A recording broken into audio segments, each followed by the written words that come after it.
Hello everyone, मेरा नाम doctor Tariq है। मैं जैसे आप जानते हैं एक ऑडियोलॉजिस्ट हूँ और लोगों को सुनने की परेशानी से जिनको होती है उनको हेल्प करता हूँ। आज मेरे साथ एक गेस्ट है। ये मेरा पहला पॉडकास्ट है जिसमें पहले मेरा विचार था कि किसी एएसएलपी के साथ या विद इन कम्युनिटी करें। देन रैम्पो सर हैज़ इंस्पायर्ड मी और उन्होंने बोला कि कोलैबोरेशन पहले ज़रूरी है। तो for collaboration I have one of my friend, मेरे साथ है doctor Sakshi Juneja Sahane and she's a dental surgeon who has completed her studies obviously in dental surgery. She's a friend. तो मैंने इनको पहले बोल दिया था कि कोई सीरियस वाली हमारी बात होने वाली नहीं है, कुछ कुछ हम मजाक करेंगे और मजाक मजाक में ज्ञान ले लेंगे जी। ठीक है, मैम के बारे में मैम से जानते हैं। Over to you. Hello everyone, myself Dr. Sakshi Juneja Sahani. So I am a practicing dental surgeon. मैंने अपनी graduation ITS मुरादनगर गाजियाबाद से करी थी and I have been practicing since 11 years now in South Delhi. I have my own setup. Thank you sir for inviting me and taking this initiative. You are most welcome ma'am. मैं आपका thank you बोलना चाहता हूँ। आप free में आ गए मेरे पास यहाँ पे। नहीं, मोस्ट वेलकम सर। अच्छा, आप कहाँ पे प्रैक्टिस कर रहे हो? Okay, so my clinic is in Malvinagar, South Delhi, Smile Express clinic. Anyone want to visit? प्रचार प्रचार देखो, हम प्रैक्टिस तो कर रहे हैं लेकिन हम दुकानदार भी साथ में हैं। But yes, everything is business, sir. It's the end of the day. But yes, we have been helping. Hearing aid के लिए मेरे पास आओ, Dentist के लिए most welcome. से आना है। देखो, मैं आज लेके हूँ एक लाल किताब जो डॉक्टर साक्षी की है। Exactly. मैंने कुछ कुछ लिखा है इनसे उधार लेके, हमारा बजट कम है। तो all right, coming to as an audiologist, मेरा एक सवाल है। सवाल ये है कि अब ये समझो कि मेरे पास जो पेशेंट्स आते हैं तो हमारी प्रैक्टिसेस में ये रहता है कि जैसा आप पेशेंट्स का डील कर रहे हो, where you are practising with the patient very closely. जी जी, बिल्कुल ऐसे मुंह के बिल्कुल पास आना पड़ता है। हाँ। हमारा एज ए स्पीच थेरेपिस्ट हमारा भी ये काम रहता है। Basic dental hygiene as an audiologist and speech therapist क्या क्या मुझे मेंटेन करना चाहिए, और ऐसा तो नहीं है कि कुछ चीजें मेरे लिए ज्यादा हो रही है, कितना मैंडेटरी है? मैंडेटरी है जी। सी, जैसे हम लोग पेशेंट के कांटेक्ट में होते हैं, वो कोई भी प्रोफेशन हो, वो कोई भी प्रैक्टिस हो, सर की हो, हमारी हो, हम सब मार्केट में बैठे हैं और एक अच्छे क्लिनिशियन है। तो एक क्लिनिशियन के होने के लिए हमें कुछ चीजें हमेशा से ध्यान रखनी चाहिए। सबसे पहले scrubbed, you should be scrubbed, then gloved and then masked. ठीक है, अगर आप स्पीच थेरेपिस्ट है तो भी आपका कांटेक्ट उतना ही सलाइवा के साथ है जितना एक डेंटिस्ट का है। ठीक है, ये तो आप मानते हैं। और अगर आप ऑडियोलॉजिस्ट हैं तो उतना ही कांटेक्ट आपका जितना ईयर वैक्स के साथ है, वो भी उतना ही आपको ट्रांसफर कर सकता है कुछ भी जर्म्स वायरसेस जितना सलाइवा है। एनीवे, हम उस दिन भी डिस्कस कर रहे थे, मैं सर्कस पे यही कह रही थी कि कोई भी बॉडी सिक्रीशंस, वो सलाइवा हो, वो एरोसोल्स हो, वो ईयर वैक्स हो, वो कुछ भी हो, वो आपको इन्फेक्ट कर सकता है। इनफैक्ट अगर आप स्किन कांटेक्ट भी करते हैं, अगर सर का हमारा कोई इंस्ट्रूमेंट, टूथ छोड़ो, सलाइवा छोड़ो, सिक्रीशन छोड़ो, अगर हम स्किन कांटेक्ट करते हैं और उसको कोई भी इन्फेक्शन है, हर्पीज है, हेपेटाइटिस है, कुछ भी है, एचआईवी तो चलो कांटेक्ट से नहीं होता, वो तो मेनली सिक्रीशन से होता है, बट हर्पीज सिम्प्लेक्स एक बहुत बड़ा इन्फेक्शन है जो होता है, जो हमें ध्यान रखना चाहिए। इसके अलावा बहुत सारी स्किन प्रॉब्लम्स होती हैं, एक्जिमा होता है, सोरियासिस होता है, मैं सर को उस दिन बता रही थी। तो इस सब के लिए स्पेशली आपको एज अ प्रोफेशनल जब हम मार्केट में बैठे हैं, हमें ग्लव्ड होना चाहिए, एटलीस्ट यू शुड बी ग्लव्ड। ठीक है, मास्क भी ऑब्वियसली जब आप सलाइवा के साथ करते हैं, स्क्रब एंड ग्लव तो होना ही चाहिए। एक बात बताइए आप मेरे को, अगर ये तो मतलब थोड़ी सी डराने वाली बात कर दी आपने। नहीं, डराने वाली नहीं है। मैं तो सिर्फ एक पेशेंट आता है, मैं उसका ओटोस्कोपी कर रहा हूँ तो उसका पिना को टच कर रहा है। हाँ जी, बैक्स निकालता हूँ मैं। हाँ जी, या फिर हम ईयर मोल्ड इम्प्रेशन लेते हैं, हाँ, तो उसमें भी हम ऐसे ऑटो ब्लॉक कान में डालते हैं। इम्प्रेशन लेते वक्त impression, it's same like dental impression. आप सलाइवा के कांटेक्ट में आ रहे हो, आप ईयर वैक्स कांटेक्ट में आ रहे हो, I think it's this one and the same thing. So you should be masked, obviously you should be gloved because you are touching the of the ear, you are touching the ear wax, then you should be scrubbed. Okay. हाँ, एक बात बताओ, patient पे हाथ मिला सकते हैं?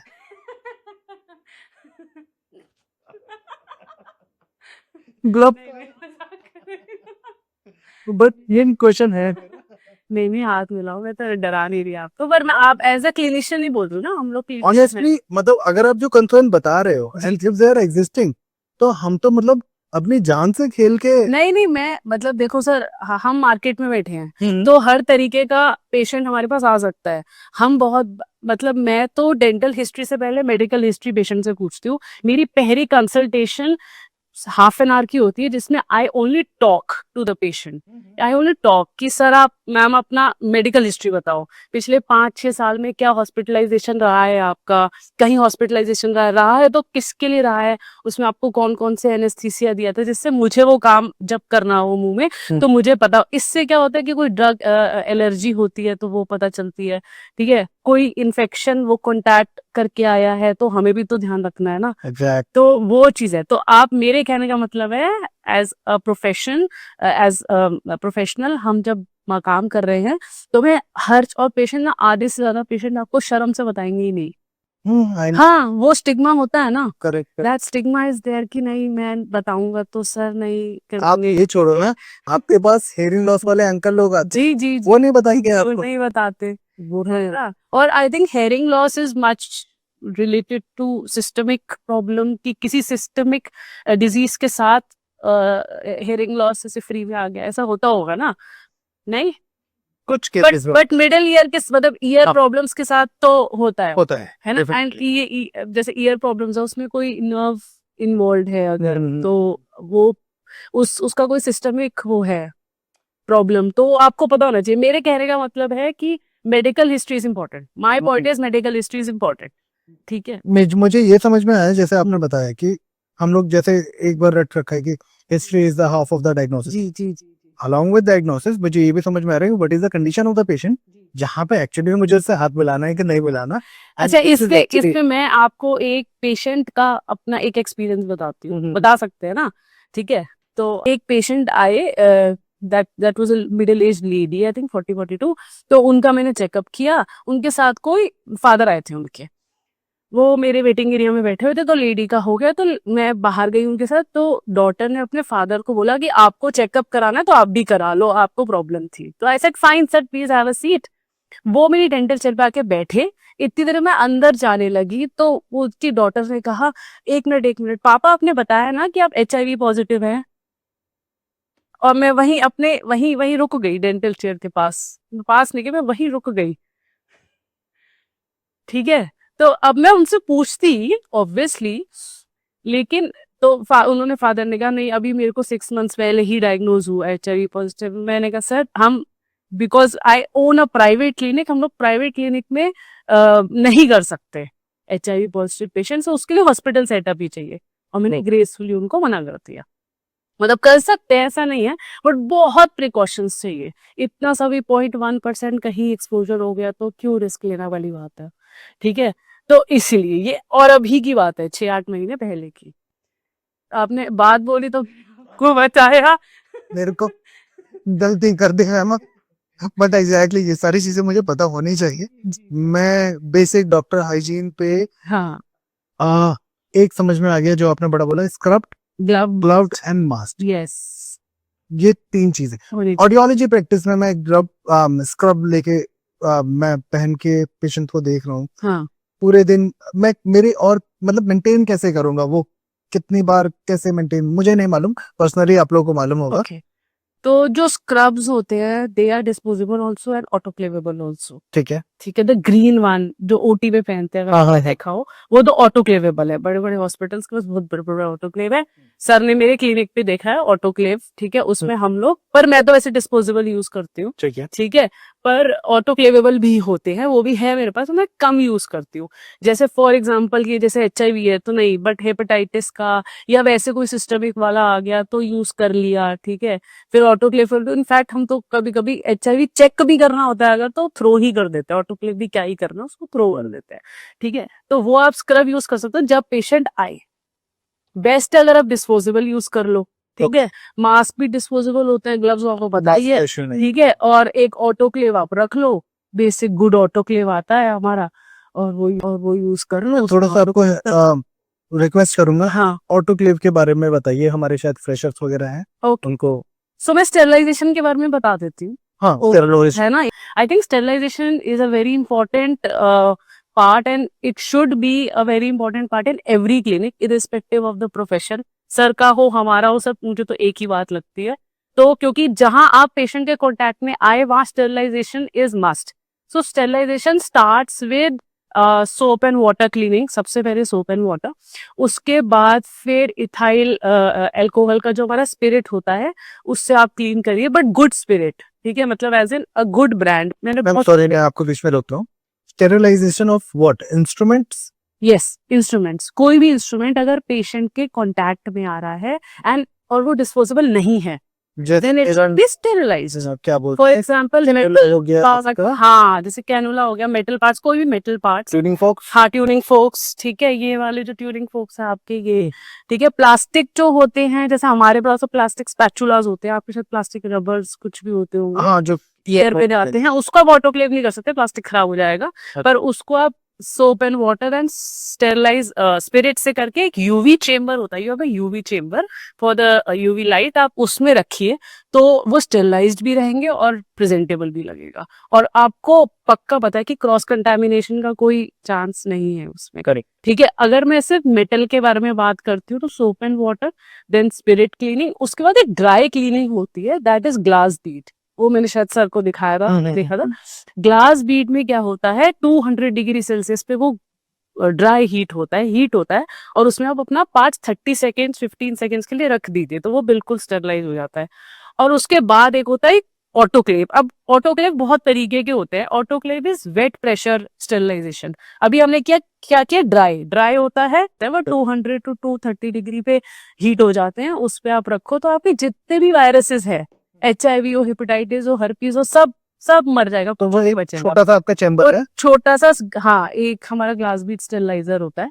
ठीक है. उसके बाद जब ड्राई हीट हो गया, बहुत लोग ड्राई हीट के बाद यूवी चेम्बर में रख देते हैं, बहुत. तो मैंने ठीक इंस्ट्रूमेंट है. को उसमें डाला 30 हाँ. सेकंड, उसके बाद उसको लेकिन नहीं, हम्म, लेकिन कायदे से अब ऑटोक्लेव होना चाहिए, वेट हीट, फिर यूवी चेम्बर में जाना चाहिए, पहले ड्राई फिर वेट फिर यूवी चैम्बर. फिर यूवी चेम्बर. इसमें मेरे मेटल के ही इंस्ट्रूमेंट बस कहीं प्लास्टिक नहीं, वो सब प्लास्टिक तो खराब हो जाएगा, प्लास्टिक तो सारा खराब हो जाएगा.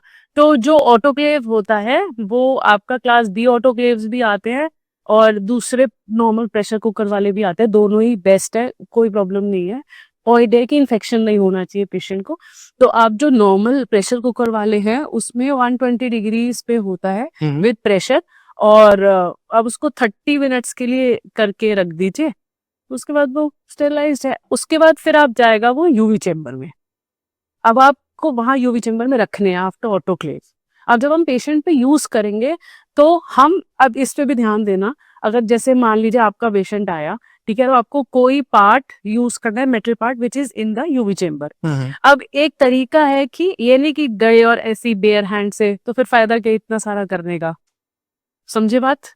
ओके. ठीक है. आप कैनुला को चाहिए, कैनुला मेरा यूवी चेम्बर में पड़ा है, आपका मैं कैनुला ऐसे थोड़ी खोला और ऐसी बेयर हैंड से कैनुला डाल, तो फिर फायदा नहीं ना ये ऑटोक्लेव और ये सब करने का है. पहले या तो आप डिस्पोजेबल ग्लव्स पहनो, ठीक है, और फिर आप निकालो और फिर यूज करो, लेकिन वो ग्लव्स बिल्कुल बॉक्स से निकल के ही होने चाहिए.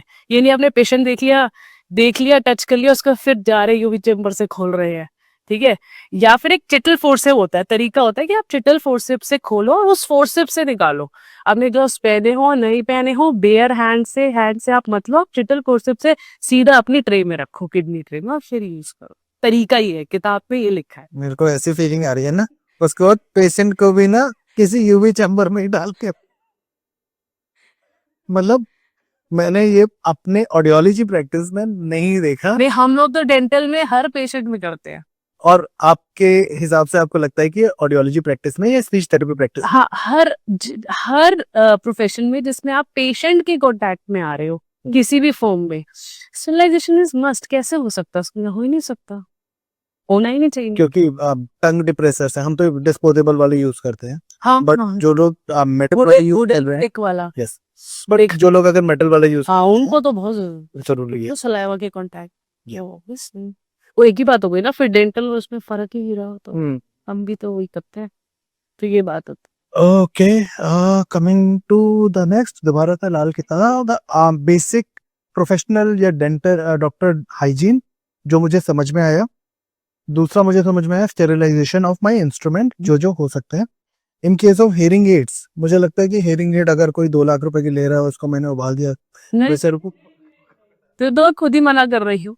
तो मैं आपको जो प्लास्टिक जो आपका हियरिंग एड है उसको आप सिर्फ सोप एंड वाटर से क्लीन करो, स्पिरिट से क्लीन करो, और और ये वही चैम्बर में डाल। बस कुछ नहीं करना। मैं सिर्फ मेटल पार्ट्स के बारे में बात। अभी तक क्या नॉर्मल प्रैक्टिस है, अगर जो टिप्स जाते हैं कान के अंदर, जिनको हम डोम्स बोलते हैं, सिलिकॉन के होते हैं, उसको हम अच्छे से स्टेरिलाइज या फिर क्या बोलते हैं, स्पिरिट से हाँ, हम उसको क्लीन कर देते हैं। पर आप वॉश कर सकते हो ना, सो हम वॉश कर सकते हैं तो स्पिरिट से क्लीन करके यूवी चेम्बर और यूवी चैम्बर में। बस। अब उसके बाद मुझे लगता है एज अ डॉक्टर, जब आप उसको यूज करेंगे पेशेंट में, तो या तो फोर्सेप्स से उठाइए या ग्लव्स से उठाइए। अगली बार अगर आपने मेरे चैम्बर में यूवी चेम्बर नहीं देखा, तुम आप मुझे बोलना कि ये नालायक आदमी है, सिर्फ बातें करता है, अमल नहीं करता।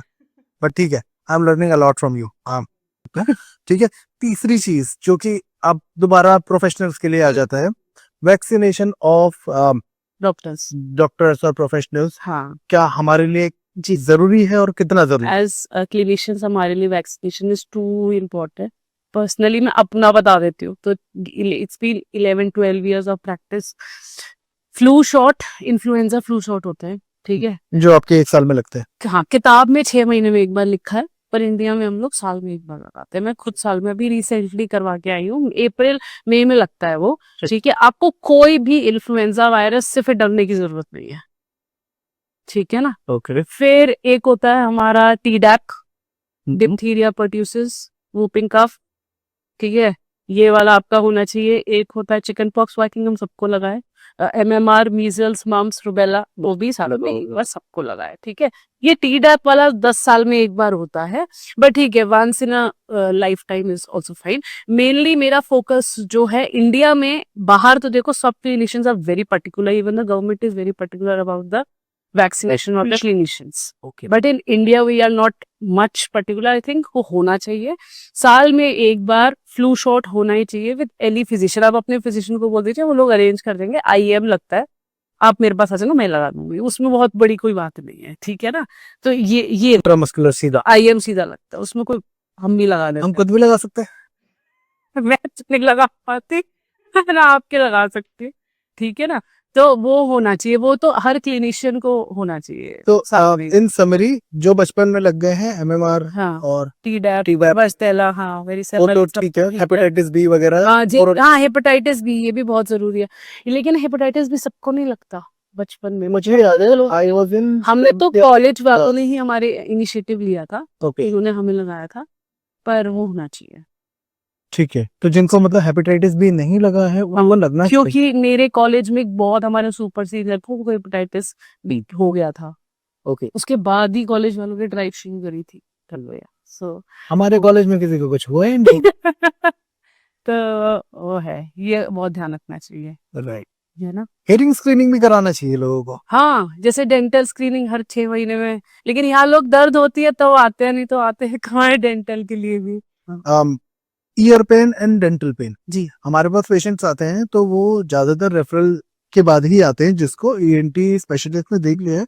But many clinicians are getting like walk-ins, जिनके पास वो ये भी बोलते हैं कि सुनने की तो परेशानी आ रही है, मेरे कानों में भी दर्द हो रहा है। और काफी डेंटल एक्सपर्ट्स कहते हैं कि ये कंफ्यूज करता है। जी, जी, जी, क्या ये सही है कि ईयर पेन और dental pen confuse? It's very confusing. Even हम लोग भी बहुत बार ENT को रेफर करते हैं, ठीक है, क्योंकि पेशेंट, तो मैं बताती हूँ, ये जो एरिया है, दिस एरिया इज, यहाँ ईयर भी है, यहाँ TMJ भी है, करेक्ट। यहाँ मैंडिबल भी है यहाँ से, और मैंडिबल है तो थर्ड मोलर शुरू, और ऊपर अपर थर्ड मोलर दोनों, ठीक है, मोलर्स प्रॉब्लम।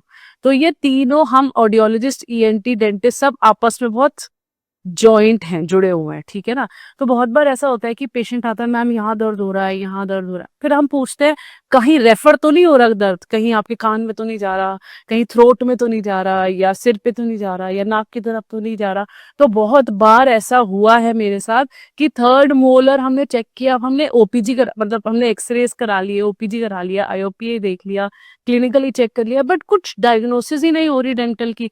फिर भी पेशेंट नहीं, मैम दर्द हो रहा है, दर्द हो रहा है, फिर हम लोग ईएनटी को रेफर करते हैं, और वो मोस्टली ईयर इन्फेक्शंस ही निकलते हैं 90%। किस कंडीशन में मुझे, क्योंकि मैं मेडिको नहीं हूँ, हाँ मैं पेन मैनेज भी नहीं करता, जी। But I should be knowing किस कंडीशन में किस दर्द को आइडेंटिफाई करके किसके पास भेजूं। नहीं तो हम अपना, मैं डेंटिस्ट्री का बता सकती हूँ कि generally third molars, upper lower, specially lower ये बहुत कंफ्यूजिंग होते हैं विद ईयर, बहुत कंफ्यूजिंग। इसके साइन सिम्टम क्या होते हैं? साइन सिम्टम ये होगा, पेशेंट कहेगा मुझे दर्द हो रहा है, और हो इस रीजन में रहा है, पता नहीं चल रहा कहाँ हो रहा है, ठीक ओके, है। अब हमने एक सबसे पहले डेंटल चेक कर लिया, हमने गम्स चेक कर लिए, टीथ चेक कर लिए, कोई डिके टीथ तो नहीं है, कोई इम्पैक्टेड तो नहीं है, कोई फंसा तो नहीं हुआ दांत, नहीं कुछ नहीं। हमने कहा चलो एक आप फिर भी एक्सरे कराओ, ठीक है। ठीक। अब एक्सरे में हम ओपीजी कराते हैं, OPG is full mouth x-ray, वो पूरे मुंह का, उसमें साइनस से लेके टीएमजे से लेके मैंडिबल मैक्सिला सब आ जाता है। उसमें हमें पता चलता है यार डिके कोई है नहीं, ठीक है। अच्छा, टीएमजे का भी पता चल जाता है, जो हमारा टेम्पोरोमैंडिबुलर जॉइंट है, उसका हमें पता चल जाता है कि वो जब मुंह खोल रहा है पेशेंट, मुंह बंद कर रहा है, तो उसकी ग्लाइडिंग ठीक है कि नहीं, कि जब हम मुंह खोलते हैं तो ये आगे ग्लाइड होता है कॉन्डाइलर फोसा से, ओके, ऐसे, और जब हम पीछे करते हैं तो वापस टक करके बंद हो जाता है, ठीक है। और यही हमारा कान है, हो रहा है। हाँ, वो टक आवाज आती है, ठीक है। तो हमने फिर टीएमजे क्लिनिकली भी चेक कर लिया, अब सब चेक कर लिया, लेकिन नहीं मैम दर्द हो रहा है, दर्द हो रहा है। फिर हम कहते हैं अब आप ईएनटी के पास जाओ, और मेरे साथ हुआ है ये 90% केसेस में। हाँ मैम, कान का ही इन्फेक्शन था, डॉक्टर साहब ने 5 दिन की दवाई दी, 7 दिन की दवाई दी, ईयर चेकअप किया, ठीक हो गया। बहुत बार होता है। बहुत बार ऐसा भी होता है कि साइनस निकलती है, साइनसाइटिस, ओके, हाँ, वो अपर मोलर में होता है, ठीक है, कि नहीं दर्द है, दर्द है, दर्द है, नहीं ठीक हो रहा, चलो भैया अब आप फिजिशियन के पास जाओ, तो साइनसाइटिस। ऐसे होता है, कंफ्यूजिंग होते हैं। थर्ड मोलर और टेम्पोरोमैंडिबुलर जॉइंट का कान तो बहुत कंफ्यूजिंग होते हैं। तो इस बात से मुझे ये समझ में आ गया कि डेंटल की वजह से या ईएनटी की वजह से कोई भी दर्द हो, हाँ, हम ऑडियोलॉजिस्ट का कोई लेना देना।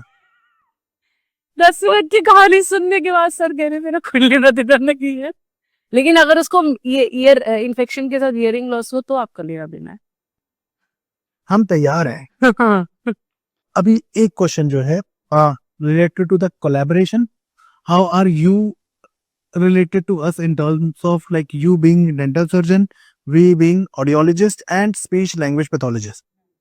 क्या क्या चीजें हो सकती हैं जिसमें आपको समझ में आता है, मतलब क्या डेंटल इश्यूज हो सकते हैं जहां पे मेरे को लगता है कि आपको लगता है कि स्पीच थेरेपिस्ट के पास या ऑडियोलॉजिस्ट के पास पेशेंट भेजने चाहिए? ओके। तो मैं स्पीच थेरेपिस्ट का एक बार बोलना चाहती हूँ, ठीक है। तो बहुत सारे जो साउंड्स होते हैं, वो तो sounds basically air flow alteration से होता है, ठीक है। तो जितना भी बहुत सारे साउंड्स है, उसमें हमारा टंग का इन्वॉल्वमेंट, पैलेट का इन्वॉल्वमेंट, गम्स का इन्वॉल्वमेंट, टीथ का इन्वॉल्वमेंट, करेक्ट। ठीक है, होता है नहीं होता। बहुत सारे साउंड्स होते हैं जो हमारे एंटीरियर पैलेट पे जाके लगते हैं, ठीक है, स, फ, हम्म। च, ठीक है। अच्छा, बहुत सारे जो सेंट्रल इंसाइजर्स पे जाके लगते हैं। अब मान लो किसी के सेंट्रल इंसाइजर है ही नहीं, ट्रॉमा हो गया, टूट गए, ठीक है, या फिर ब्रेसेस हमने लगाए पेशेंट को, माल अलाइन टीथ हैं, ठीक है, बहुत गैप्स हैं। अब उसके टंग को तो गैप की आदत है, फेयर इनफ, उसके टंग को गैप की आदत है। अब हमने ब्रेसेस लगाए, वो बंद हो गए, तो स्पीच ऑल्टर होगा ही होगा। एक केस। दूसरा केस, बहुत बार जॉ नेथिक सर्जरीज होती है, मतलब जॉ सर्जरीज होती हैं, ठीक है, जिसमें जैसे क्लास 3 होता है, क्लास 3 बहुत ऑक्लूजन होता है। ऑक्लूजन इज दांत किस तरीके से मिलते हैं, उसको हम ऑक्लूजन कहते हैं, ठीक है। और जब ऑक्लूजन खराब हो जाता है तो उसे माल ऑक्लूजन कहते हैं, ठीक है। तो माल ऑक्लूजन बहुत तरीके के होता है। एक माल ऑक्लूजन में टाइप 3, हमारा जो नीचे मैंडिबल है ये बाहर होता है, मैक्सिला अंदर होता है, क्लास 3 में, ठीक है। अब क्या है, हम सर्जरी करके उसको अंदर करते हैं और मैक्सिला बाहर करते हैं। नॉर्मली हमारा मैक्सिला बाहर और मैंडिबल अंदर होता है, ऐसा? हाँ, ऐसे हमारे ऐसे दांत मिलते हैं, बाहर के दांत ऊपर होते हैं, नीचे के अंदर होते हैं। अब ये उल्टा होता है बहुत लोगों में, ओके। ठीक है। अब हम क्या करते हैं, जब हम सर्जरी उसको ठीक करते हैं तो अब बेसिकली हमारी टंग हो जाती है कंफ्यूज, क्योंकि उसको तो आदत ही नहीं है, साउंड्स हो जाते हैं सब खराब। उस केस में हमें रेफर करना चाहिए, तो हम करते भी हैं। तो पहले मैं ठीक बोल रहा था, अब मैं ऐसे बोलने अब मैं लिफ्ट जैसे करना शुरू हो जाऊंगा, मैं साउंड्स कुछ नहीं निकाल पाऊंगा, ठीक है। होता ट्रांजिएंट ही है, अगर वो स्पीच पैथोलॉजिस्ट के पास नहीं जाए पेशेंट, तो फिर वो परमानेंट फिर कंपनसेशन में वैसे बोलने लगता है। नहीं, आपके जो भी पेशेंट हैं जिनको लिस्पिंग शुरू हो जाती है हम्म, वो आप हमारे पास भेजें। जी और आपके कम्युनिटी के जितने डेंटल सर्जन हैं जी, वो सारे के सारे किसी ना किसी स्पीच थेरेपिस्ट के पास भेजेंगे।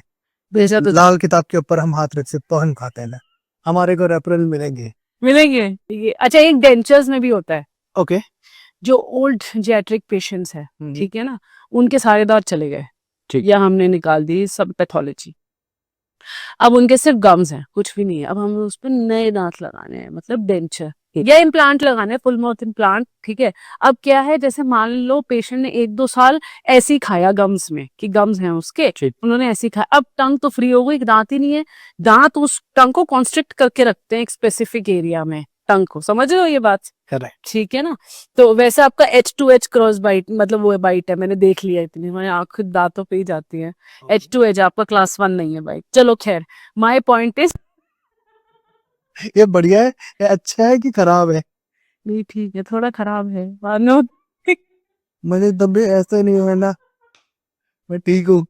अच्छा, तो जिस पेशेंट्स के बिल्कुल भी दांत नहीं होते उनको हम डेंचर लगाते हैं। अब क्या हुआ, वो डेंचर या फुल माउथ ने, वो 30 दांत ने, 28 दांत ने उसको पकड़ लिया टंग को फिर से। अब टंग से नहीं निकलेगा साउंड्स, क्योंकि अभी वो फ्री थी, कुछ भी नहीं था, घुमाओ गम पैड्स ही गम्स ही गम्स। अब हमने उसको एक रिस्ट्रिक्टेड एरिया में कर दिया, भाई अब तुझे यही रहना, अब तू यही खाएगा और इसी से ही तेरे को बोलना है। भाई लोगों, मैंने देखा लोगों के ब्रिजेस और डेंचर्स का तो 100% स्पीच बोल ही नहीं पाते, महीना महीना तो उनको समझ नहीं आता कि हम बोले कैसे। ऑलराइट। ऑल्दो वो बहुत ट्रांजिएंट होता है, लेकिन हम तो कहते हैं कि आप स्पीच पैथोलॉजिस्ट के पास जाओ, क्योंकि अब आपके यही दांत है, हमने बना दिए, हमारा काम हो गया। पर अब इसको कैसे अडेप्ट करना है, वो फिर अब आपको एक स्पेशलिस्ट के पास जाना पड़ेगा। बहुत लोग जाते भी हैं। जैसे है। हम्म। बट अंकल लोग मानेंगे नहीं ना जाने के लिए कि यार कहाँ स्पीच थेरेपी दादा। नहीं जाते, मैं बता रही हूँ ना, मैंने कितनी बार बोले सच, अरे हो जाएगा साक्षी जी, 1 महीने में जीभ को आदत हो जाएगी। वो क्या, वो जीभ को आदत में सर वो कंपनसेशन होता है, भाई आदत थोड़ी होती है, वो तो कंपनसेशन होती है, जैसे आप उस दिन कह रहे थे। तो जब वो कंपनसेशन होती है, वो साउंड्स कुछ फिर वो खराब हो जाता है, खराब ही हो जाते हैं कुछ साउंड्स। ये भी बोला जाता है कि जैसे किसी घर में होता है बच्चा नॉर्मल से आ, थोड़ा सा डिले बोल रहा है, उस बच्चे को भी स्पीच थेरेपी के लिए जाना चाहिए। तो ऐसे कि पहले सेशन बच्चे का है, अगला सेशन दादा का है। तो बट ठीक है, एज एन ऑडियोलॉजिस्ट मैं चाहता हूँ, मैं स्पीच थेरेपी प्रैक्टिस नहीं करता, आप मेरे को पेशेंट भेजते हो, तो कौन से पेशेंट आप मेरे को भेजोगे? सिर्फ डेंटल के तो, मैं बताता हूँ ना, हाँ बोलो। आप जब किसी का ट्रीटमेंट कर रहे हो हाँ, सुनाई नहीं दे रहा, सन, ये हुआ है मेरे साथ, एक याद आ गया। नहीं तो ये हुआ है मेरे साथ, मैंने एलए लगाया अपने पेशेंट को, अंकल दर्द हो तो बताना, वो बता ही नहीं रहे। मैंने कहा अंकल दर्द हो तो बताना, अच्छा मुझे सुनाई नहीं दे रहा। तो उनको वो एनेस्थीसिया में दर्द है कि नहीं, मैं उनके आई उससे देख पा रही हूँ कि आई रिएक्शन से कि इनको पेन है कि नहीं, बिकॉज ही कांट हियर। फिर मैंने सर का नंबर दिया था, मैंने कहा भाई जाओ पहले हियरिंग एड लगवाओ, तभी तो पता चलेगा कि दर्द हो रहा है कि नहीं हो रहा। उन्होंने कहा बिल देखा तो बोला ज्यादा दर्द हो रहा है बट यस, लाल किताब खोल के मैं दोबारा एक सवाल आपका देखता हूँ इसमें। ऑलराइट, अच्छा आप ये बताओ पहले मेरे को कि कौन से पेशेंट हमें डेंटल सर्जन को भेजने चाहिए, ये भी एक सवाल है। For example Okay. हम ओपीएम ओरल पेरिफेरल मैकेनिज्म का एग्जामिनेशन करते हैं, उसमें ओवर बाइट अंडर बाइट वाले देखते हैं, तो वो तो हम बोलते हैं कि ये जरूरी है, और जैसे आप बोल रहे हो डेंटल साउंड जो होते हैं वो हेल्पफुल होते हैं। तो एज ए स्पीच थेरेपिस्ट काफी सारे मुझे लगता है कि क्रॉस रेफरल्स हैं हमारे। हाँ जी जी बिल्कुल। एज एन ऑडियोलॉजिस्ट यही होगा कि आप मेरे को ही भेज पाओगे जो आपके हाँ इंस्ट्रक्शन आई तो नहीं थिंक चल पा रहा है। और उसमें तो like but as a speech pathologist तो वही डेंटल से रिलेटेड भेज सकते हैं। तो ठीक है, तो अभी मैं थोड़ा सा आपके बारे में जानना चाहता हूँ जी अम, कि आपका क्लिनिक जो है वो साउथ दिल्ली में है, मालवीय नगर। मालवीय नगर में। मालवीय नगर में एग्जैक्टली जो एक वो हुआ करता था, बाबा का ढाबा, हाँ उसके पास ही है। उसके पास है। जी जी जी इट्स वेरी नियर टू। अगर हम बाबा जी से जाके पूछे वो अभी हैं कि नहीं है, है मैंने कितनी बार देखा है उनको। उनको मतलब दांतों में देखा कि दूर से देखा है? वैसे देखकर। बाबा जी गाली देते हैं तो दूर से देखना ज्यादा अच्छा है। बट अगर कभी उनकी गाली खराब हो जाती है तो ये समझ में आएगा कि उनका कुछ डेंटल इशू है। तो गाली खराब। भाई कुछ भी खराब हो सकता है। तो उस कंडीशन में वो आपके पास आएंगे। जिनको दांत का दर्द होगा तो जरूर आना चाहिए। यस, और अगर उनको कोई गाली दे रहा है और उनको नहीं समझ में आ रही है हाँ तो आपके पास आना चाहिए था। तो ये कुछ कुछ पैरामीटर है। हाँ, एनीवेज हम बाबा के ढाबा के पास थे, तो वहां से आपका क्लिनिक कितना दूर? वहां से मुश्किल से 100 मीटर्स 200 मीटर्स मैक्स। ओके, इससे ज्यादा वॉकिंग। वॉकिंग। आपने कभी उनके यहाँ पे खाना खाया? नहीं पर मुझे इतना पता है कि वो किसी दिन 50 रुपए की प्लेट देते हैं किसी दिन 80 की देते हैं क्योंकि मेरी असिस्टेंट्स वहां पे खाते हैं। तो वो लोग बताते हैं कि मैम बड़ा अजीब है कभी 50 की देते कभी 80 की देते हैं। समझ में नहीं आता अंकल का। मैंने कहा चलो वॉट एवर पर इतना मुझे पता मैं कभी गई नहीं।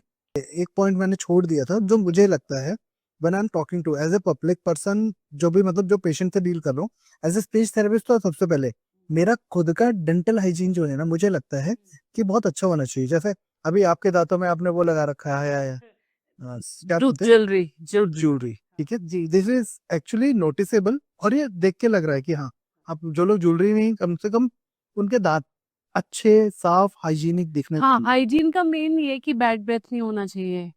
ब्लीडिंग ऑन ब्रशिंग नहीं होना चाहिए। तो पेशेंट कि के सामने कहाँ ब्रश करेंगे हम? नहीं नहीं नहीं नहीं माय पॉइंट इज जैसे बैड ब्रेथ प्रॉब्लम है। हम्म, बैड ब्रेथ एक बड़ा वो है कि हम काम कर रहे हैं यार सारा ध्यान वही जाता है। ठीक है ना तो वो बैड ब्रेथ नहीं होनी चाहिए। वो कैसे हमें प्रिवेंट करनी है प्रिवेंशन की बताती हूँ 6 महीने में एक बार आप डेंटिस्ट के पास जाके अपनी क्लीनिंग कराइए। Dental cleaning scaling and polishing basic. Okay. ठीक है ना। पैसा कितना लगता है? नहीं ज़्यादा नहीं लगता। पर सब क्लिनिक्स का अलग होता है मैं अपना बता देती हूँ 1500 to 2000 का प्रोसीजर है 6 महीने में एक बार। आज तो कैसे बढ़ गया ये बाबा के डाबा की तरह? अब था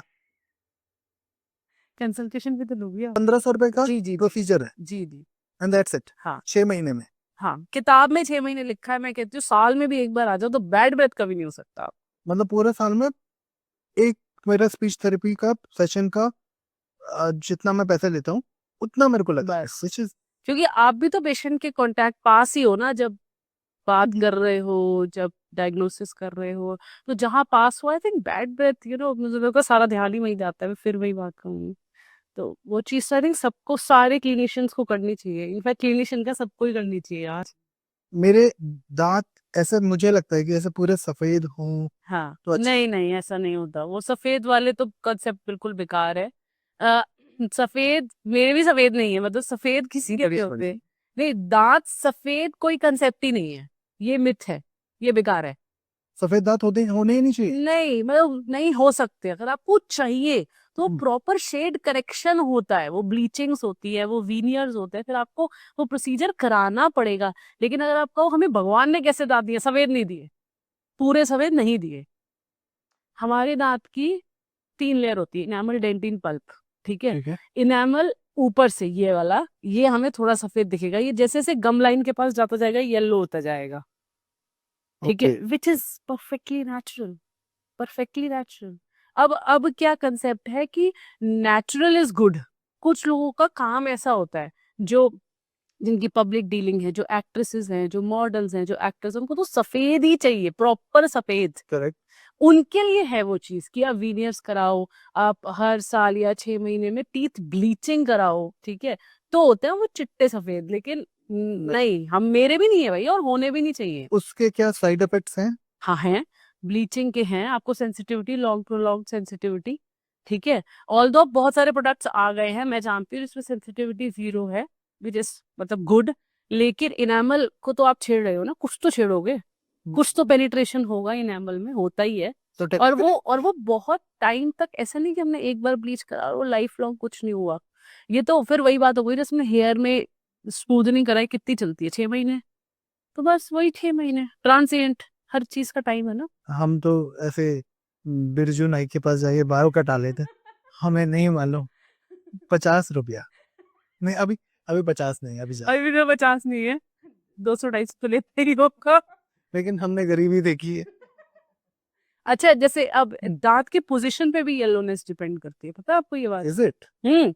हमारे जो सेंट्रल्स और लेटरल्स हैं वो छोड़ो, जो तीसरा है ना canine, canine is the cornerstone of the mouth, तीसरा दांत, ठीक है, काटने वाला, वो दांत बोलते हैं जिसे। हाँ, वो और दांत से येलो होता है। मेरा देखना, सबके येलो होता है, आप ये सबके येलो होता है, मेरा भी येलो है। मैं एक्सपेक्ट कर रहा था कि आप कैमरा पे बोल जैसे नहीं आपके बढ़िया है। नहीं, आपको तो है ही अच्छे येलो, दूर से दिख ही नहीं रहे, बढ़िया है, ठीक है। मैं नहीं मानता, जैसे बोला है ना, मैं नहीं मानता। नहीं सर, कैजुअल नहीं है, अच्छे दांत है, अच्छे, जेन्युइनली अच्छे हैं। बाकी आप क्लिनिक पे आइए। और जब हम नए ब्रिज लगाते हैं या क्राउन्स लगाते हैं, दांत लगाते हैं, तो हम कभी भी वाइट नहीं देते, हम नेचुरल शेड देते हैं कि इसके साथ वाला दांत का क्या शेड है, A3 है, A4 है, B2 है, B3 है, पूरी शेड गाइड होती है हमारे पास इसके हिसाब से। ऐसा नहीं कि ये वाला थोड़ा A2 है तो हमने बिल्कुल, हमने चिट्टे ही लगाने, वाइट ही लगाने, वो अलग से चमकेगा, बेकार लगेगा। ऑलराइट, तो मेरे को क्या क्या समझ में आया आज, अगर एक छोटे से समराइज करके बोलूं, एक मेरा वैक्सीनेशन एज अ प्रोफेशनल, बहुत जरूरी। मुझे नहीं मालूम दुकान चले नहीं चले, लेकिन ऑनेस्ट थिंग ये है कि अगर मैं लोगों से डील कर रहा हूँ, जो कि मैंने सीखा है आपसे, एक तो मेरा खुद का वैक्सीनेशन होना चाहिए, और दूसरा जो आपने बोला था स्क्रब, ग्लव एंड मास्क, ठीक है, कि कंटेमिनेशन नहीं होना चाहिए। मेरे इंस्ट्रूमेंट जो मैं यूज कर रहा हूँ वो सारे स्टेरिलाइज्ड होने चाहिए, जो धुल सकते हैं उनको धो दो, जो स्पिरिट से क्लीन होके यूवी चेम्बर में डालो, नहीं तो ऑटोक्लेव करो मेटल वाले। एंड ऑनेस्टली मेरे को ये भी समझ में आया कि जो आपका क्या बोलते हैं यूवी चेम्बर है जी, वो मेरी प्रैक्टिस में जरूरी है, क्योंकि आज की डेट में भी बोलना चाहिए नहीं बोलना चाहिए, एक कान से हियरिंग एड निकाला, उसी को साफ कर दिया कॉटन से, फिर दूसरे के कान में डाल दी। और बाहर बहुत बार ऐसा भी होता है कि पेशेंट आता है, बोलता है कि आवाज कम सुनाई दे रही है, लगा के साफ करके अपने कान में भी लगा दिया। नहीं, now I can understand, wax clean मैं करता हूँ, हाँ। और वैक्स लगता है अगर आप ईयर वैक्स से कांटेक्ट में आ रहे हो तो आप सिक्रीशन के कांटेक्ट में आ रहे हो, सिंपल। तो technically it is secretion, secretion मतलब पसीना भी। कुछ भी। वो पीछे मेरा जिम है, ठीक है, हाँ हाँ हाँ हाँ, सही बात है। वहां पे भी पसीना होता है। हाँ, तो वहाँ एक हेल्पिंग कुछ होगा ना, कायदा तो यही है कि उसको हर एक की यूज करने के बाद साफ करना चाहिए स्पिरिट से। तो मैं ऐसे ही वो स्प्रे लेकर जाऊं और अपना टॉवल नहीं, कर, आपका काम नहीं है, पैसे क्यों दे रहे हो, वो करेंगे साफ। नहीं नहीं वो तो करते हैं, बट स्टिल कितना भी हाँ, करोगे, आपको लग रहा, हाँ आप करो, कितने रॉड मशीन, बिल्कुल सर, बिल्कुल सर। और वहां तो कितना स्वेट होगा। हाँ हाँ, हम लोग ध्यान नहीं देते इस चीज को। एक बात बताओ, हाँ अगर मैं ये ऑडियोलॉजी को थोड़ी दिन के लिए पॉज करूं जी। और प्रॉपर्टी डीलिंग का काम करूं, कंटेमिनेशन से तो बच जाएगा आदमी। बैड ब्रेथ से फिर भी नहीं बच सकते, क्योंकि सामने बैठ के तो बेचना पड़ेगा। फिर भी बिजनेस है, इससे अच्छा तो अपना ही बिजनेस कर लो जो आता है। मैडम ये क्लिनिक देखिए क्या था, डेंटल चेयर यहाँ पे आ जाएगी। आ जाएगी, मैं ले लूं। बट ठीक है, थैंक यू सो मच, और ये समझ में आया। हाँ बहुत सारी चीजें मजाक मजाक में जी जी। बहुत अच्छी चीजें समझ में आई। ये लाल किताब अगली बार आपको नहीं दिखेगी, ये डॉक्टर साक्षी की है, मैं इनको वापस कर रहा हूँ। एंड आई होप आप लोगों को भी समझ में आया होगा। एनी एक क्वेश्चन एंड आंसर्स लोग कमेंट सेक्शन पे लिख सकते हैं, वी कैन हाँ रिप्लाई देम, ठीक है। आपने ऐसे ना खुल के बताया, and I am so comfortable with you being a friend, कि क्या क्या चीजें मुझे आती है, एंड देयर इज नो शर्म इन दैट जी, कि मैं ये प्रैक्टिस करता हूँ ये नहीं करता हूँ। एक दिमाग में मेरा सवाल और आया है इससे हटके, आपका कंसल्टेशन कितनी देर का होता है और आप कितना चार्ज करते हो, जस्ट मैं ये जानना चाह रहा हूँ। सी, अगर कोई नई ओपीडी मेरे यहाँ आई तो मेरा पहला आधा घंटा सिर्फ, मेरा कंसल्टेशन रूम और ऑपरेटरी अलग ही है, ठीक है, तो मैं कंसल्टेशन में उसको सिर्फ बैठा के उससे बात करती हूँ, ठीक है। मुझे उसके दांत पे जाना ही नहीं, दांत तो मैं आधे घंटे बाद जाऊंगी, मुझे उसके दांत पे ही काम करना है बाद में, मुझे पता है अभी मैं उसके दांत पे काम नहीं कर रही, ठीक है। अभी मैं उससे काम कर रही हूँ। क्योंकि आप ईयर पे काम करो, आप स्पीच पैथोलॉजिस्ट की तरह काम करो, आप दांत पे काम करो, काम आप ह्यूमन बॉडी पे कर रहे हो। सही बात है कि नहीं? सब इंटरकनेक्टेड है, ये भी सही बात है। Hmm. Oral cavity is the mirror of the any disorder. Patient को नहीं पता वो डायबिटिक है, मैं बता दूंगी ये डायबिटिक है, उसको नहीं पता। ओके। हाँ, क्योंकि उसकी गम ब्लीडिंग इतनी होगी, मैं बता दूंगी डायबिटिक है। पेशेंट कहेगा हाँ, शुगर चेक कराएगा 300, ये हो चुका है मेरे साथ। ठीक है, तो मैं उससे सिर्फ बैठाती हूँ, सिर्फ उसका पूछती हूँ कि सर आप अपना बताओ कि आपने कभी कोई टेस्ट कराया फुल बॉडी, जैसे बहुत लोग फुल बॉडी टेस्ट कराते हैं साल में 2 साल में, है तो मुझे दिखाओ। उसमें उनकी विटामिन D3, उनका कैल्शियम, ऐसे सब कुछ मैं देखती हूँ, क्योंकि D3 और कैल्शियम से आपके दांत इफेक्ट होते हैं। ठीक है। अगर उसका D3 कम है तो प्रोन टू फ्रैक्चर ज्यादा होगा, और हो सकता है इंस्ट्रूमेंट लगाते ही दांत टूट जाए काम करते वक्त। तो वो मुझे पहले पता होना चाहिए था कि इसका D3 कम है। जो हमारी इंडियन पॉपुलेशन में 80 to 85% का कमी होगा, हम धूप में ही जाते हैं, हम एसी में ही बैठे रहते हैं। ओके। कहाँ गरीबी रेखा में साथ की अब कहाँ पर तब हम एसी में, पॉपुलेशन फ्री का राशन लेता है। हाँ राशन कार्ड वाला, लेकिन अब तो हम एसी में आ गए ना सारे। बहुत हमारे घर एसी, हमारे कार एसी, हमारा वर्किंग प्लेस एसी, सब जगह तो एसी। कहाँ हम धूप में, कितने परसेंटेज लोग धूप में घूम रहे हैं, काम कर रहे हैं, कर रहे नहीं, लेकिन तब भी बहुत है। हैं। ठीक है, बट हो दैट D3 काफी लोगों का गम निकलता है। ठीक है, तो उनका बीपी, अच्छा फिर उनकी जेनेटिक, वो कि फैमिली हिस्ट्री में तो नहीं है कोई प्रॉब्लम जो मुझे पता होनी चाहिए। पिछले 5 से 6 सालों में कोई प्रायर हॉस्पिटलाइजेशन, इफ यस तो किस चीज के लिए, उसके डॉक्यूमेंट मुझे दिखाओ। ठीक है, उसमें आपको सब चीजें पता चल जाएगी, उसमें आपको सब चीजें पता चल जाएगी। सवाल ये था इन सब चीजों को जानने के आप पैसे कितने लेते हो? 500 रुपए ओह। कंसल्टेशन, 500 कंसल्टेशन है, और ट्रीटमेंट का अलग। ऑलराइट, तो मतलब 500 रुपये इतनी सब चीजों के लिए, मतलब हाँ मतलब आप बात अब कर रहे हो 15-20 अगर आप मिनट्स। हाँ अपना 15-20 minute which is less to be, हाँ हाँ, ठीक है। यार fair enough, fair enough. Fair enough, क्योंकि आप एक पेशेंट को कॉन्फिडेंस, पेशेंट को भी तो कॉन्फिडेंस आया ना। अगर एक पेशेंट भी आपका बन गया, तो आप ये सोचो ना, वो एक तो उसकी फैमिली, फिर वो जहां जहां बैठेगा उसके referral, see the bigger view no.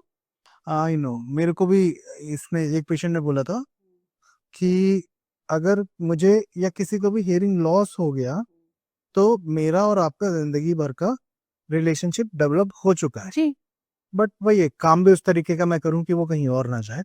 Ji. But yes, आपकी बात से मेरे को वो पेशेंट बस याद है। तो मैं, तो एक एक और टेक अवे जाते जाते सर, ठीक है, मैंने मतलब, मैं ये डेंटिस्ट्री से रिलेटेड नहीं है, ये मैं आपसे एक सवाल पूछती हूँ। बहुत जगह मैंने देखा है जो लोग विजुअल एड्स रखते हैं, जो स्पेक्टिकल्स रखते हैं, वो कॉमनली हियरिंग एड रख लेते हैं, और उनको कोई भी ऐसे कोई ऑडियोलॉजी में एक्सपीरियंस मैंने नहीं देखा। तो क्या हम इसको क्वैकरी की कैटेगरी में रख सकते हैं? और अगर रख सकते हैं तो गलत है आपका क्या? प्लीज थोड़ी लाइट, एक क्रॉस क्वेश्चन उल्टा जाते जाते। अभी अभी लाल लाल अभी टब उस सही हो गई, गई है। क्योंकि मेरे क्वेश्चन इन्होंने खत्म कर दिए, मैं, मेरा ही डाउट था, तो हमने सोचा था हम पॉडकास्ट पे डिस्कस करेंगे, जिससे आपको भी थोड़ा पता चले। देखिए, बताइए। मैं ऑडियोलॉजिस्ट होते कौन है यहाँ से बताता हूँ। जी एक ऑडियोलॉजिस्ट जो है इंडिपेंडेंट प्रैक्टिशनर है, जो कि अपना ऑडियोलॉजी प्रैक्टिस कर सकता है। आपको मालूम है ऑडियोलॉजी प्रैक्टिस में हमारा डायग्नोसिस आ जाता है, और हियरिंग एड्स और बाकी के भी वर्टाइगो मैनेजमेंट और बाकी के सारे प्रोसीजर है।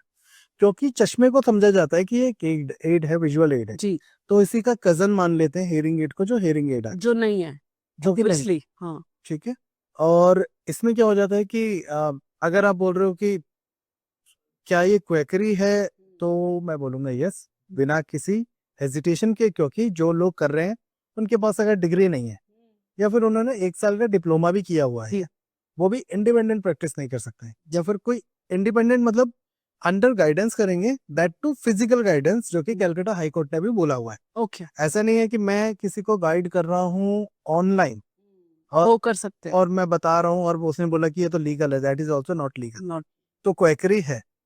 बट उससे बड़ा कंसर्न क्या है कि मैं ऑडियोलॉजी प्रैक्टिस कर रहा हूँ, बीइंग एन ऑडियोलॉजिस्ट, जैसे आप दुनिया के सबसे अच्छे डेंटिस्ट हो, मैंने अपने आप को दुनिया का सबसे अच्छा ऑडियोलॉजिस्ट मान लिया, लेकिन मेरे पास एक सेटअप नहीं है जहाँ पे समझ- मैं टेस्ट कंक्लूड करूँ, या फिर आपके पास डेंटल चेयर नहीं है, ठीक है, तो वो भी एक मैल प्रैक्टिस में आता Malpractice में है। आता है। तो आपका जो सवाल है डेफिनेटली ये नहीं होना चाहिए, इसके लिए एक प्रॉपर टेस्ट होना चाहिए। जी। चश्मा लगाने के बाद भी जैसे आप दोबारा पढ़ते हो, वैसे ही हियरिंग एड लगाने के बाद भी दोबारा सुनाया जाता है, तो हमें समझ में आता है हाँ, कि ये क्योंकि हियरिंग एड लगाने का एडजस्टमेंट्स होते होंगे ना, सेशंस फॉर एडजस्टमेंट्स। एक्सपेरिमेंट होते हैं। अगर मैंने पहले उसका देख लिया, एक्चुअली में हमारा एक इंस्ट्रूमेंट होता है जिसको हम लोग बोलते हैं रियल ईयर मेजरमेंट, उसका एक टूल होता है that is considered as gold standard in hearing aid fitting. अगर मेरे पास वो है, मैं एडेड ऑडियोमेट्री कर रहा हूँ, तो मुझे मालूम है कि आपकी वैल्यूज यहाँ तक आने चाहिए, वहां पे आ गया। उस कंडीशन में वो एक्सपेरिमेंट वाला जो कंडीशन होता है वो बार बार कभी ऊपर कर दो, कभी नीचे कर दो, ऊपर कर दो, वो नहीं आएगा। मुझे मालूम है कितना जरूरत है उतना। मैं भी समझ पा रहा हूँ कि आप एक सेफ जोन में सुन रहे हो, आपको परसेप्चुअली आवाज ऊंची आ रही है, कोई बात नहीं, आपको ओवर एम्प्लीफिकेशन नहीं हो रहा है। हाँ, so in summary answer is yes, क्वेकरी तो है। क्वेकरी है एंड इट शुड बी। आप में भी तो क्वैक्स होते होंगे बहुत। अरे बहुत है सर, डेंटल क्वैक्स तो बहुत क्या बात कर रहे हो? बहुत। असिस्टेंट्स किसी ने 5-10 साल 15 साल काम कर लिया, वो जाके अपना किसी कहीं क्लिनिक खोल देता है असिस्टेंट। हाँ हाँ, बहुत है क्वेकरी तो डेंटल में सबसे ज्यादा आई थिंक। हमारे में तो हम दोनों ही हैं। क्यों, आपने देखा नहीं वो बस स्टैंड पे कान साफ करा लो, दांत लगवा लो? क्या बात कर रहे हो?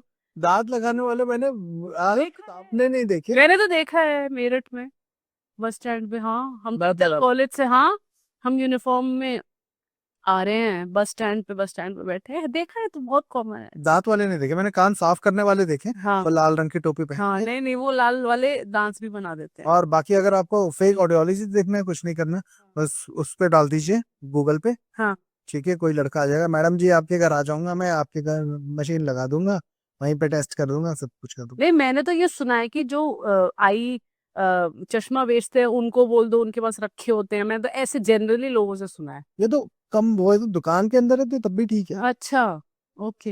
एक बाइक चाहिए, एक लैपटॉप चाहिए, और कोई डिग्री नहीं चाहिए। डिग्री। हम तो डिग्री लेके बैठे हैं तो फिर भी। डिग्री वाले पॉडकास्ट बनाते हैं, बिना डिग्री वाले पैसे कमाते हैं। मैं कुछ नहीं बोलूंगी इससे। अब ठीक है। अब देखो, हम यहाँ पे अभी एयरिंग गेट फिट कर रहे होते, और मैं कहीं दांत, और हम पॉडकास्ट बना रहे हैं। हम हमने गरीबी देखी। But anyways, anyways, thank you so much sir. So thank you so much. ये मेरा पहला पॉडकास्ट था जिसको एक, मैं समझिए कि एक तरह का एक्सपेरिमेंट कर रहा था जिसके गिनी पिग आते हैं, but I enjoyed a lot. मेरा जितना एक्सपेक्टेशन था, जो मैंने मतलब जो मुझे चाहिए था जी, ये हो या ना हो, मेरी खुद की प्रैक्टिस में 20% का और डेवलपमेंट आ चुका है या आ जाएगा। Definitely. Thank you so much, thank you to you. Like, subscribe, share, ये सब अभी नहीं, नेवर सेलिब्रेट अर्ली, पहले थोड़ा सा चल जाए, काम कर ले। हाँ उसके बाद करते रहेंगे। हाँ, बाय। बाय।